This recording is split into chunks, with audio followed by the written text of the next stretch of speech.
കേരളത്തിലെ mobile computing device വിപണിയിലെ പുതിയ പ്രവണതകൾ എന്തെല്ലാം? ലോ കോസ്റ്റ് ടാബ്ലറ്റ് മോഡലുകൾ രംഗത്തെത്തിയത് എന്തു പുതിയ ചലനമാണ് ഉണ്ടാക്കുന്നത്?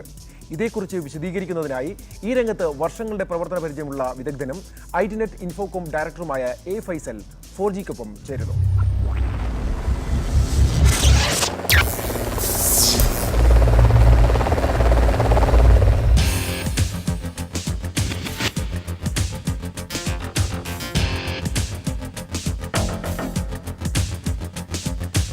ഏഴിഞ്ച് ടാബ്ലറ്റുകൾ ധാരാളമായി വിപണിയിലെത്തുന്നുണ്ടെങ്കിലും ഈ കാറ്റഗറി ഇനിയും പക്വമാകേണ്ടതുണ്ട്. ടാബ്ലറ്റുകൾ ആക്ച്വലി വലിയ ബ്രാൻഡുകൾ നഷ്ടപ്പെട്ട ഒരു ഓപ്പർച്യൂണിറ്റി, ആപ്പിളും സാംസങ്ങും ഒഴിച്ച് ബാക്കി ബ്രാൻഡുകൾക്ക് നഷ്ടപ്പെട്ട ഒരു ഓപ്പർച്യൂണിറ്റി ആയിട്ടാണ് എനിക്ക് പറയാനുള്ളത്. ചില അവരതിൽ കുറച്ചും കൂടെ നേരത്തെ, ഇപ്പം ഏസർ ഇപ്പോൾ 7999 ഒരു ടാബ്ലറ്റ് ലോഞ്ച് ചെയ്തു. അവർ ആക്ച്വലി അത് ഒരു വർഷം മുമ്പ് ലോഞ്ച് ചെയ്തിരുന്നെങ്കിൽ അതൊരു ഭയങ്കര സക്സസ് ആയി മാറിയേനെ. ഇപ്പം തന്നെ കുറഞ്ഞ ബ്രാൻഡുകൾ ഒരുപാടുള്ളതുകൊണ്ട് ആരും അത്ര സാറ്റിസ്ഫൈഡ് അല്ല ഒരു എൻട്രി ലെവൽ ടാബ്ലറ്റിൻ്റെ പെർഫോമൻസിൽ. അപ്പോൾ ഈ വലിയ ബ്രാൻഡുകൾക്ക് അന്ന് കുറച്ചും കൂടെ നല്ല സർവീസ് സപ്പോർട്ടും കുറച്ചും കൂടെ നല്ല പ്രൊഡക്റ്റും കൊടുത്ത് ഒരു കസ്റ്റമർ ബേസിനെ ഉണ്ടാക്കാൻ വരുന്നത്. പക്ഷേ ഇപ്പോൾ ആ നൂറുകണക്കിന് ബ്രാൻഡുകളിൽ നിന്ന് കുറച്ച് ബ്രാൻഡുകൾ നല്ല ബ്രാൻഡായിട്ട് അറിയപ്പെടുന്നുണ്ട് ടാബ്ലറ്റിൽ. HCLന് അതിൽ കുറച്ച് സ്പേസ് ഉണ്ട്, മൈക്രോമാക്സിനുണ്ട്. അങ്ങനെ ആ ഒരു രീതിയിൽ വലിയ ബ്രാൻഡുകൾ വരുന്ന മാർക്കറ്റിന് കുറച്ചും കൂടെ സ്റ്റെബിലൈസ് ചെയ്യാൻ യൂസ് ചെയ്യുമെന്നല്ലാതെ ബൈയിങ് പാറ്റേൺ ഇനിയും കൂടത്തേ ഉള്ളൂ. എല്ലാ ബ്രാൻഡിനും ഗ്രോത്ത് ഉണ്ടാവും.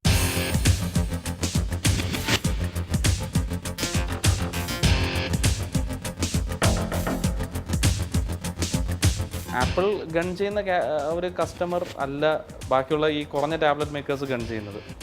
അപ്പം പിന്നെ ഈ ഞങ്ങൾ തന്നെ കാണുന്നൊരു പ്രവണതയാണ്, ഇപ്പോൾ ഒരു കുറഞ്ഞ ടാബ്ലറ്റ് മേടിച്ചിട്ട് അതിലത്ര ഡിസാറ്റിസ്ഫൈഡ് അല്ലാതെ സാംസങ്ങിലോട്ടോ ആപ്പിളിലോട്ടോ മാറുന്ന ഇതുകൊണ്ട്. ഇപ്പോൾ രണ്ട് കാറ്റഗറി ഓഫ് ടാബ്ലറ്റ് ബയേഴ്സാണ്. ഒന്നെന്ന് പറഞ്ഞാൽ സാംസങ്ങോ ആപ്പിളോ മേടിക്കുന്നവർ, ചിലവർ കുറച്ചും കൂടെ പ്രീമിയം നോക്കി കുറച്ചും കൂടെ നല്ലൊരു ടാബ്ലറ്റിന് വേണ്ടി വെയിറ്റ് ചെയ്യുന്നവർ.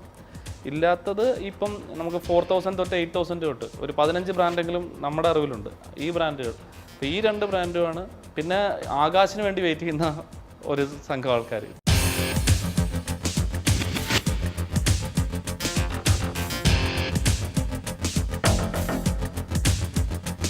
ഇപ്പം ഐപാഡ് മിനി വന്നതോടെ സാംസങ് ആക്ച്വലി ഇപ്പോൾ ടാപ്പ് 2ൻ്റെ പ്രൈസ് പിന്നെയും കുറച്ചു. ഇപ്പോൾ 16,500 രൂപയ്ക്ക് ടാപ്പ് 2 കിട്ടും.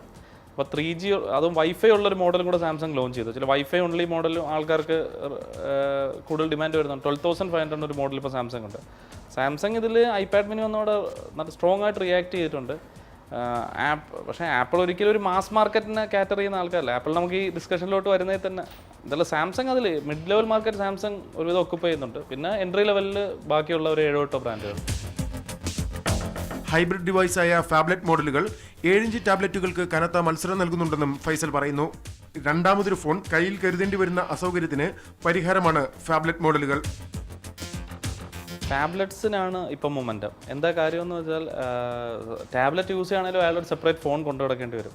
ഇപ്പോൾ കഴിഞ്ഞ മാസം നമ്മൾ എടുക്കുകയാണെങ്കിൽ സാംസങ് ഗാലക്സി ഗ്രാൻഡ് കേരളത്തിൽ ഏറ്റവും അധികം വിറ്റഴിക്കപ്പെട്ട ഫോൺ 20,000 കോസ്റ്റുള്ളതാണ്. അപ്പോൾ അത് ആൾക്കാർ മേടിക്കുന്നത് ഒരു ടാബ്ലറ്റ് കൊണ്ടു കിടക്കാതെ തന്നെ കാര്യങ്ങൾ നീക്കാം. 5-ഇഞ്ച് സ്ക്രീനാണ്. 5-ഇഞ്ച് സ്ക്രീനിലാണ് ഇപ്പം ലെനോവോയ്ക്കുണ്ട്, മൈക്രോമാക്സിനുണ്ട്. എല്ലാ ബ്രാൻഡും 5-ഇഞ്ച് സ്ക്രീനിൽ ഫോക്കസ് ചെയ്യുകയാണ്. അതും റൂമേഴ്സ് പറയുന്നത് ആപ്പിൾ ഒരു 5-ഇഞ്ച് സ്ക്രീൻ ഇറക്കാൻ പോവുകയാണ്.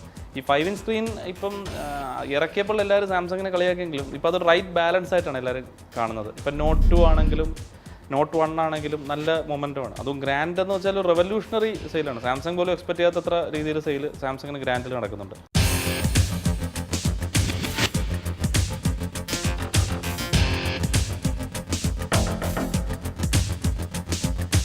ഈ പല 7-ഇഞ്ച് ടാബ്ലറ്റുകൾക്കും കണക്ടിവിറ്റി എല്ലാവർക്കും ഒരു പ്രശ്നമുണ്ട്. ചിലപ്പം ഡോങ്കിൾ വെച്ച് കണക്ട് ചെയ്യുക, അതൊന്നും പലർക്കും പ്രോബ്ലം ഉണ്ട്. അതുകൊണ്ടാണ് ഈ ഫാബ്ലറ്റിലോട്ട് ആൾക്കാർ മാറുന്നത്. ഫാബ്ലറ്റ് ആദ്യം എല്ലാവർക്കും ഒരു മടിയാണ്, ഇത്രയും വലിയ ഫോൺ ആൾക്കാർ കൊണ്ടു കിടക്കുക എന്നുള്ളത്. പക്ഷേ ഫാബ്ലറ്റ് ഇപ്പം എല്ലാ ബ്രാൻഡുകളുടെയും പ്ലാൻ ഒരു ഫാബ്ലറ്റ് ഇറക്കുക എന്നുള്ളതാണ്. അടുത്ത ഇപ്പം വരെ പോകുന്ന ഗാലക്സി S4 14th ലോഞ്ചാണ്. S4 ഇപ്പോൾ റൂമേഴ്സ് വിശ്വസിക്കുകയാണെങ്കിൽ 4.99 ഇഞ്ചാണ്. സാംസങ്ങിൻ്റെ ഫ്ലാഗ്ഷിപ്പ് ഫോൺ 4.99 ഇഞ്ച് ആവുകയാണ്. നമ്മൾ S2 നോക്കുവാണെങ്കിൽ 4.3 ഇഞ്ചായിരുന്നു. അത് S3 വന്നപ്പോൾ 4.8 ആയി. അപ്പോൾ ഒരു 6 ഇഞ്ച് ആകുമ്പം എന്തായാലും പിന്നെ ടാബ്ലറ്റും ഇതും തമ്മിലുള്ള വ്യത്യാസം തന്നെ അങ്ങ് ഇല്ലാതായി. ഇപ്പോൾ S3 S4 4.9 ഇഞ്ചാണ്. ഇപ്പോൾ നോക്കിയയുടെ 920 4.5 ഇഞ്ചാണ്.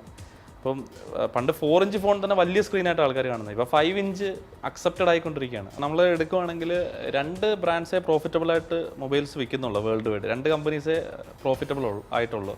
ഒന്ന് ആപ്പിളും ഒന്ന് സാംസങ്ങുമാണ്. ഇവർ രണ്ടുപേരും ഹെഫ്റ്റി മാർജിൻസ് ആണ് വിൽക്കുന്നത്. അതുമാത്രമല്ല അവരുടെ ഫ്ലാഗ്ഷിപ്പ് മോഡൽ അവർ ഹൈ ആയിട്ട് പ്രൈസ് ചെയ്യുന്നതുമാണ് ആൾക്കാർക്ക് ഒരു അസ്പിറേഷൻ ലെവൽ ഇത് കൊടുക്കാൻ വേണ്ടി.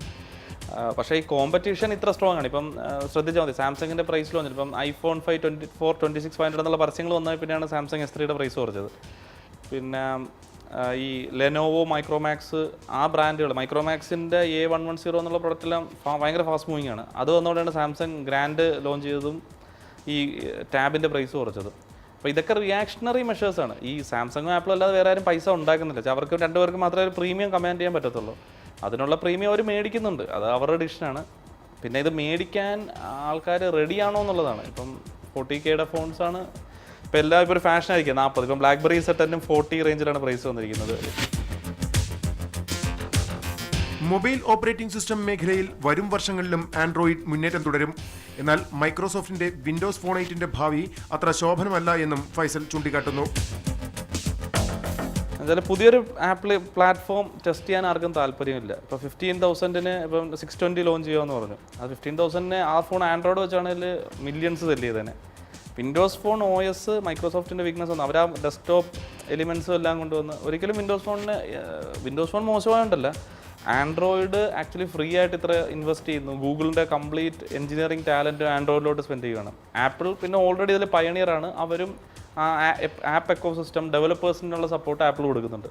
അപ്പോൾ ഈ മൂന്നാം സ്ഥാനക്കാരന് പ്രത്യേകിച്ച് പ്രസക്തി കാണില്ല. അതാണ് അതിലുള്ള പ്രോബ്ലം വരുന്നത്. അല്ലാതെ വിൻഡോസ് ഫോൺ മോശമായിരുന്നോ നല്ലതാണോ എന്നുള്ളതല്ല, ചില ലേറ്റായിപ്പോയി, അതാണ് പ്രോബ്ലം.